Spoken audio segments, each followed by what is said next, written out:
And welcome to SSK farm blogs. నేను మీ సాయిపేట. ఈరోజు మన ప్రస్తుత ఉమ్మడి కరీంనగర్ జిల్లా గంగాధరం మండలంలో మనం ఉన్నామండి. ఇక్కడ చూసుకున్నట్టయితే మన ఉమ్మడి జిల్లా కరీంనగర్లో అతిపెద్ద మన పశువుల సంత అంటే మన గంగాధరం చెప్పుకోవచ్చు. ఇక్కడ చూసుకున్నట్టయితే దాదాపు ఇక్కడ మనకు ఎడ్లు దొరుకుతాయి, ఆవులు దొరుకుతాయి, గొర్రెలు దొరుకుతాయి, మేకలు దొరుకుతాయి. అలాగే సంబంధించిన వరకు మనకు ఈ 4 రకాలు అనేది మనకి ఇక్కడ అవైలబుల్ ఉంటాయండి. ఇక్కడ మనకు ఈరోజు గంగాధరలో మన ఈ ఎడ్ల ధర ఎంత ఉంది, ఆవుల ధర ఎంత ఉంది, రైతులు ఇప్పుడు సీజన్ స్టార్టింగ్ కాబట్టి ఎడ్ల ధర అనేది కొంచెం మొన్న ఒక 15 రోజుల కిందకి ఇప్పుడు పోల్చుకున్నట్టయితే ఎడ్ల ధర అయితే పెరిగిందండి. అంతకుముందు అయితే మనకు 65,000కు 60,000కు 55,000కు ఈ 3 రకాలలో ఎడ్లు ఉండే. లాస్ట్ కూడా 70,000 కూడా మొన్నటి దాకా ఉండే.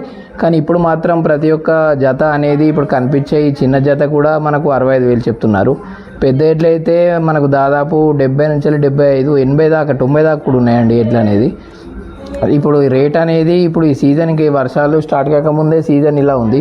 ఇంకొంచెం వర్షాలు పడ్డాయనంటే మనకు చాలా వరకు రేట్లు అనేది ఇంక్రీజ్ అవుతాయి. ఇప్పుడు నెక్స్ట్ అంగడి వరకు ఎవరన్నా ఎడ్లు తీసుకునే వాళ్ళు తీసుకోవచ్చు. ఇక్కడ ఆవులు కూడా హెచ్ఎఫ్ మనకు లోకల్ ఆవులు సంబంధించిన బ్లాక్ కలరు, మన రెడ్ కలర్ ఆవులు అన్నీ కూడా అవైలబుల్ ఉన్నాయి. ఆవుల రేట్ అయితే చాలా తక్కువనే ఉన్నది. 35,000 అనేది ఇప్పుడు కనిపించే ఆవు అని చెప్పారు. ఇవన్నీ లోకల్ అండి. రైతులు ఈ సంతకు అమ్ముదామని తీసుకొచ్చినాయి ఇవన్నీ. ఇక్కడ చూసినట్టయితే బర్రెలు కూడా చాలా వరకు రేట్ అనేది మీడియమే ఉన్నది, బాగా హై లేదు, లో లేదు. ఎందుకంటే ఇది ఇప్పుడు సీజన్ ప్రకారం ఇప్పుడు గడ్డి అనేది ఎక్కువ పడలేదు కాబట్టి బయట వర్షాలు లేక కొంచెం బర్రెల రేట్ అనేది తక్కువనే ఉన్నది. ఇప్పుడు ఈ కనిపించే బర్రె వచ్చేసి మనకు 75,000కి సేల్ అయిందండి. ఇవేమో డైరీ ఫామ్ బఫెలోస్. ఇవి ఒక్కొక్కటి రోజుకి 10 లీటర్ల పాలు ఇస్తాయట. దాదాపు ఇక్కడ మనకు 3 రకాల బఫెలోస్ అవైలబుల్ ఉన్నాయండి. ఇక్కడ బన్నీ ఉన్నది, జఫర్బాదీ ఉన్నది, ముర్రా ఉన్నది. ఈ 3 పరంగా అండర్ క్వాలిటీ చూసుకోవచ్చండి. పాల క్వాలిటీ కూడా ఇస్తున్నారు వీళ్ళు. ఇప్పుడు ఒక వారం రోజులు మనకి ఇచ్చిన తర్వాత వాళ్ళు చెప్పిన పాలు ఇవ్వకపోతే రిటర్న్ కూడా తీసుకుంటున్నారు.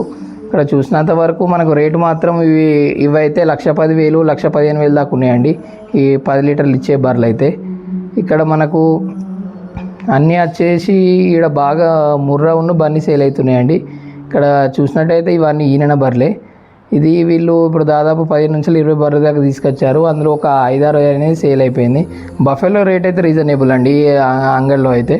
ఎందుకనంటే ఇప్పుడు మనం బయట హర్యానా అక్కడికి వెళ్ళి తెచ్చినా మనకు విత్ ట్రాన్స్పోర్ట్ అనేది తెచ్చిన తర్వాత మనకు బర్రె అనేది అదే రేట్ పడుతుంది. ఇక్కడనైతే ఇది మన టెంపరేచర్ తట్టుకున్న బర్రెలు అయితే మనం ఈజీగా గెట్ ఆన్ కావచ్చు. ఎవరన్నా డైరీ ఫామ్ ఉన్న వాళ్ళు కానివ్వండి, కావాలనుకున్న వాళ్ళు అయితే. ఇక్కడ చూసుకున్నట్టయితే ఇది మన కంప్లీట్గా మన బఫెలో అయితే చాలా వరకు బాగానే ఉన్నాయండి. ఇప్పుడు మనం ఈ గొర్రెలను మేకలున్న సంతకు వచ్చాం. ఇందులో మనకు 4 రకాలు ఉంటాయండి. ఒక సైడ్ ఏమో బర్రెలు ఉంటాయి, ఒక దిక్కు ఎడ్లు ఉంటాయి, ఒక దిక్కు గొర్రెలు అనేది ఉంటాయి. ఇక్కడ మేకలైనా గొర్రెలైనా లైవ్ వెయిట్లోనైతే మనకు 350 నుంచి 400 దాకా సేల్ చేస్తున్నారు.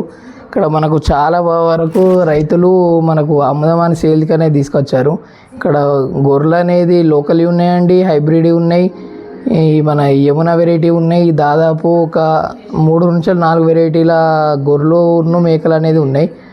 మరి ఇక్కడ చూసుకున్నట్టయితే ఇక్కడ తల మీద పెయింట్ వేస్తారు కదా, పెయింట్ అనేది అదొక డిఫరెంట్ వెరైటీ కదండి. ఎందుకంటే వాళ్ళ గొర్రెలు అనేది ఐడెంటిఫై చేసుకోవడానికి అలా వేసుకున్నారు. ఎందుకంటే ఒక్కడికి వస్తే మళ్ళీ వాళ్ళు దొరకడం ఇబ్బంది అవుతుందని. చూసుకున్నట్టయితే ఒక పిల్ల వచ్చేసి మనకు ఎస్టిమేషన్గా 10 kg మేక అయినా గొర్రె అయినా వచ్చేసి మనకు వాళ్ళు 7,500 నుంచి 9,000 చెప్తున్నారు. రీజనబుల్ కాదండి. మనకు రేట్ అనేది బార్గెన్ చేయొచ్చు. ఇక్కడ మనకు చాలా వరకు ఈరోజు డేట్ వచ్చేసి 21 జూన్ 2025 అండి. ఈరోజు బఫెల్లో ఎద్దుల కన్నా మనకు మేకలను గొర్రెలు అనేది బాగా సేల్కి వచ్చాయి. ఇక్కడ చూసినట్టయితే దాదాపు ఒక 105 మందల దాకా ఎవరెవరు సపరేట్గా ఉన్నాయండి. ఇక్కడ మనకి ఇక్కడ చూసుకోవచ్చు. ఇవేమో లోకల్ గొర్రెలు. ఇవి రేట్ వచ్చేసి ఇప్పుడు అవిటితో పోల్చుకుంటే ఈ రేట్ వచ్చేసి ఒక 1,000 రూపాయలు అనేది ఎక్కువనే ఉన్నది. చాలా వరకు ఇది పెద్ద సంత అండి మన కరీంనగర్లోనే. ఇక్కడ దూరం నుంచి మన ధర్మానం అవతల నుంచి కూడా ఈ సంత కోసం అనేది వస్తారు. మళ్ళీ ఇక్కడ మన క్వాలిటీ కూడా బాగానే ఉంటుంది. ఎలాంటి బ్రోకర్ ఏది లేకుండా మనకు నచ్చినది అనేది కొనుక్కొని వెళ్ళచ్చు. ఏమైనా ఫంక్షన్స్కైనా దేనికైనా ఎవరైనా కొత్తగా తెలియని వాళ్ళు ఇక్కడికి రావాలనుకుంటే ఇది ఎక్కడనంటే జైత్యాల్ రూట్కి మన కర్మనార్ నుంచి ఒక 20 కిలోమీటర్లు ఉంటుందండి గంగాధర అనేది. ప్రతి సాటర్డే అనేది ఇది అనేది నిర్వహిస్తారు, ప్రతి సాటర్డే అనేది ఇది ఉంటుంది. అలాగే ఇక్కడ మళ్ళీ గొర్రెలు అనేది చాలా వరకు ఎక్కువనే వచ్చాయి. ఎవరన్నా తల్లి గొర్రెలు కానివ్వండి అవైనా అవి కూడా అవైలబుల్గా ఉన్నాయి, మేకలు కూడా అవైలబుల్గా ఉన్నాయి. రేట్ అయితే రీజనబుల్ అండి. ఈరోజు ఈ 2025లో జూన్ 21 రోజు అయితే రేట్లు అయితే రీజనబులే. ఒక రేట్లు ఎక్కువ ఉన్నది అని అంటే ఎద్దులకే ఉన్నాయండి, ఎందుకంటే ఇప్పుడు సీజన్ కాబట్టి పత్తి అచ్చుకొట్టడం కానివ్వండి దానికి అనేది కొంచెం ఎడ్ల రేట్ అనేది ఎక్కువ ఉన్నది. రైతులు ఎవరైతే తీసుకోవాలనుకుంటున్నారో వారు ఇప్పుడు తీసుకోవచ్చు, ఎందుకంటే రేట్ అనేది మళ్ళా ఇంకో వీక్ కానివ్వండి 10 డేస్ కానివ్వండి రేట్ అనేది పెరుగుతుందని వీళ్ళు అక్కడ ఉన్నవాళ్ళు అనేది ఎస్టిమేషన్గా చెప్తున్నారు. ఇదండి ఇదంతా గంగాధర సంత. చాలా వరకు ఒక 6 నుంచి 10 ఎకరాలలో ఈ సంత అనేది జరుగుతుంది. ప్రతి ఒక్క సంత ఇందులో కొన్నదానికి చిట్టి ఉంటుంది, అమ్మిన దానికి చిట్టి ఉంటుంది. మనకి ఎక్కడన్నా ఎవరన్నా వచ్చి నువ్వు ఏడ కొనుకొచ్చినా ఎవరన్నా బయట పోతున్నాయి కాబట్టి ఎవరైనా కంప్లైంట్ ఇచ్చి మనం సడన్గా కొనుకొచ్చింది కూడా ఎవరైనా పట్టుకుపోయిందని అనుకుంటారు ఈ రోజుల్లో. ఇక్కడైతే మనకు చిట్టి ఉంది, సెక్యూర్గా ఉంటుందండి. చూసారుగా ఈ గంగాధర అంగడిలో అనేది మన ఎడ్ల రేట్ ఎలా ఉంది, బర్రెల రేట్ ఎలా ఉంది, అలా మేకల రేట్ ఎలా ఉంది, గొర్రెల రేట్ ఎలా ఉంది, ఆవుల రేట్ ఎలా ఉంది, కంప్లీట్ వీడియో చెప్పాను. మరెన్నో ఉపయోగపడే వీడియోల కోసం నా ఛానల్ సబ్స్క్రైబ్ అయితే వెంటనే సబ్స్క్రైబ్. Thank you. నేను మీ సాయి పటేల్.